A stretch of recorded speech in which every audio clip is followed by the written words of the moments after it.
Hey fur friends, Kayla here with Dox Design, and I am so excited because this month we are doing our very second brand training challenge, whatever you want to call it. And if you haven't guessed it already, we're going to be talking all about typography, fonts, type, and how you can select the correct fonts for your brand. So last month we talked all about color, and if you haven't watched that training yet, go ahead and scroll down because it's going to be available for you forever. Just like colors, fonts are very important to communicate the right type of message to your audience.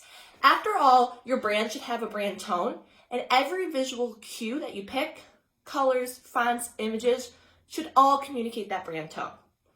So this month, we're going to talk about typography. Today, I'm going to talk to you a little bit about the history of typography, because to understand fonts and to understand how they work and why they are the way they are, you need to understand the history of type. Plus, it's just something fun to talk about. We're also going to talk about the different types of font categories today.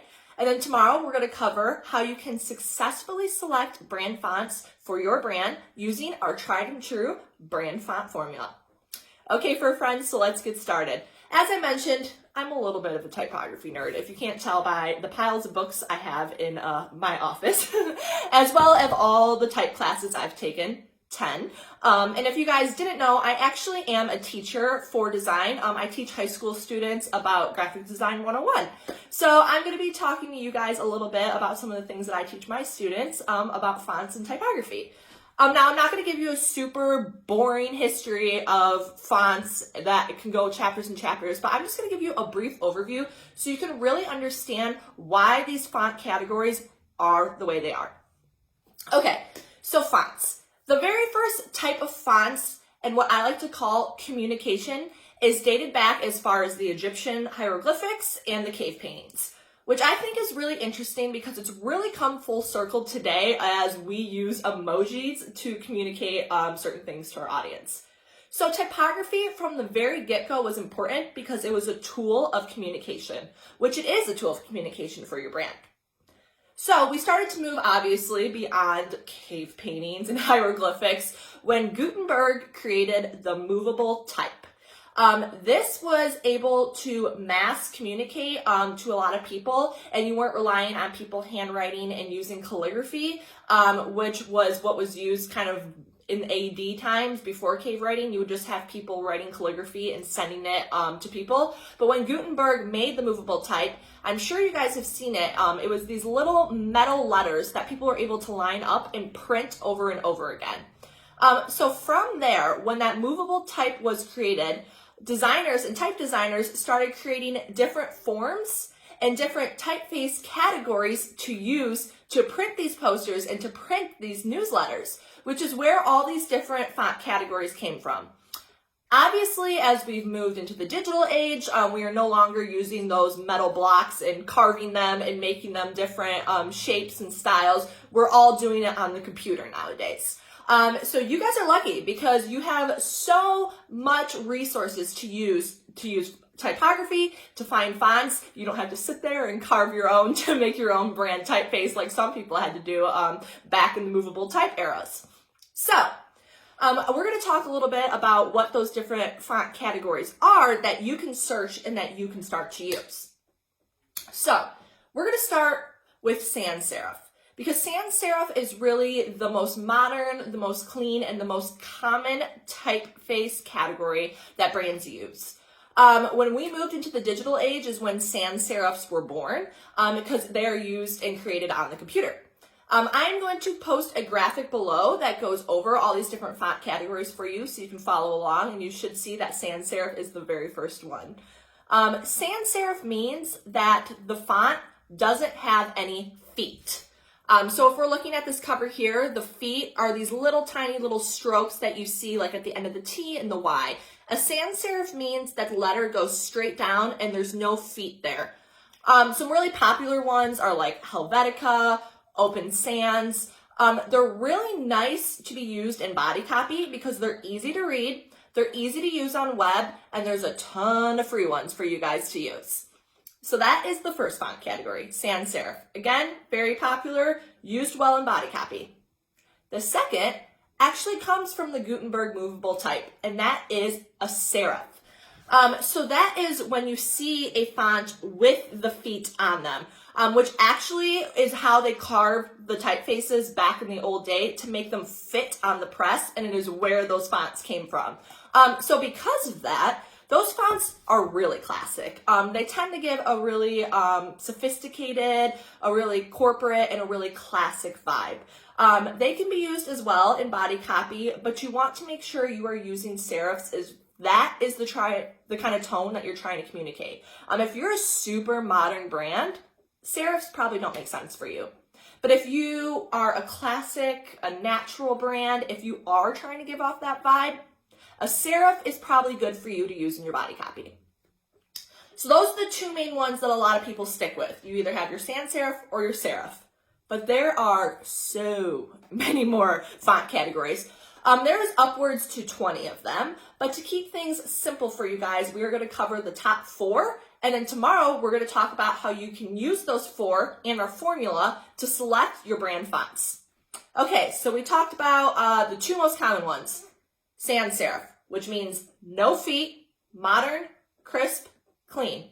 Serif, which is classic and timeless because it comes from the olden days with the movable type system. Now, the other 2 that we're going to talk about that are commonly used with our clients when we put them through the branding process and really will give you that extra level of professionalism and really make your brand stand out and not blend in with all the other brands online are display fonts and script or handwritten fonts. So, we're going to first talk about display fonts. Display fonts are what you would see used mostly in headlines, or for example, if you're using a quote on social media and you have a very decorative font you want to use, that is a display font. They typically have a lot more character, a lot more personality. They're very bold, they're in your face. They can be outlined, have a bunch of different layers to them. They're very unique and they're very stylized fonts, which means they should not be used as body copy.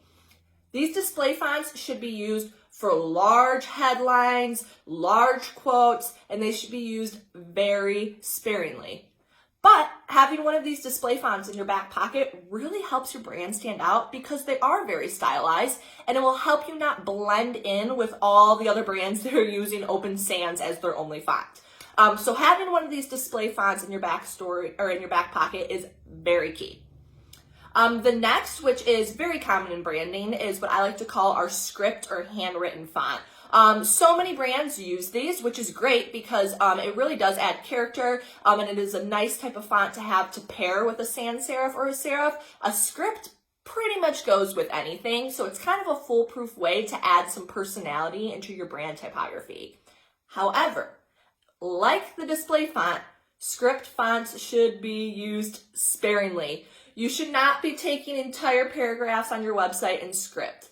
They should be saved as accent fonts. So if you are creating a social media graphic and you want to put sale, using a script for that would be great.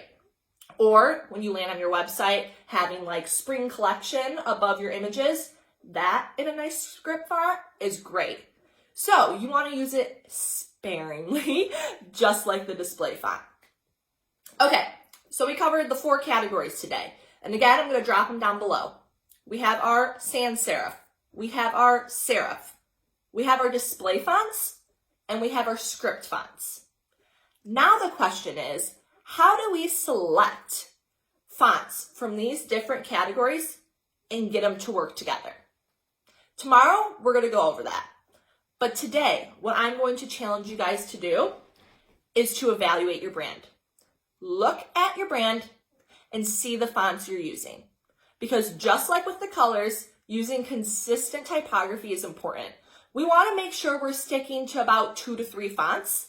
So I want you guys to take today, before we dive in tomorrow of actually picking your fonts, to really sit down, write down, and evaluate the fonts you are using.